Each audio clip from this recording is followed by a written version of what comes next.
জিনিসপত্রের যে দাম, তো কি আর করার আছে, শীত তো চলেই আসলো, কিছু তো কেনাকাটা দরকার, তাই না? তো চলো আমার ব্লগটি শুরু করা যাক। আসসালামু আলাইকুম, সবাই কেমন আছেন? আলহামদুলিল্লাহ, আমি ভালো আছি। আমি আর আমার বোন মার্কেটের উদ্দেশ্যে রওনা দিয়ে দিলাম। উঠে এখন চলে যাব আমাদের ডামুডা বাজার। অবশেষে চলেই আসলাম। দেখতেছি কি কি কেনা যায়, তবে জিনিসপত্রের যে দাম, তো যেগুলা প্রয়োজনীয় ওইগুলাই দেখতেছি। একটা অলিভ অয়েল নিলাম, কারণ এটা শীতের জন্য খুবই উপকারী একটা জিনিস, আর এটা শীত ছাড়াও সবসময় ব্যবহার করা যায়। আমি প্রোডাক্টগুলা সবকিছুই জনসনের নিয়েছি, আর জনসনের প্রোডাক্টগুলো আমার কাছে বেস্ট মনে হয়। ক্রিম, লোশন, শ্যাম্পু আর সাবান। আর এটার কথা তো ভুলেই গেছি, এই যে পমেডটা আছে, এটা শীতের জন্য খুবই উপকারী, যা বলার বাইরে। আমরা সব সময় ব্যবহার করে থাকি, কম হলেও এটা উপকারিতা অনেক।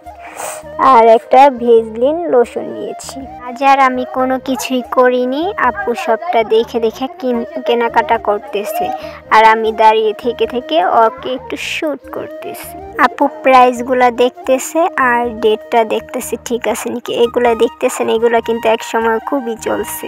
আমরা এখন যা যা নিয়েছি তার হিসেব করতেছি। দেখছেন কয়টা প্রোডাক্ট নিলাম আর দাম কেমন, আর মানুষ কি কিনবে।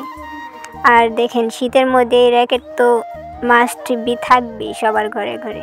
হয়তো বা এক কাকা তার ছেলের জন্য কিনতেছে, তো ওই জায়গা থেকে চলে আসলাম। এখন আমাদের একটা স্যাভলন লাগবে, তো ওইটা নিলাম।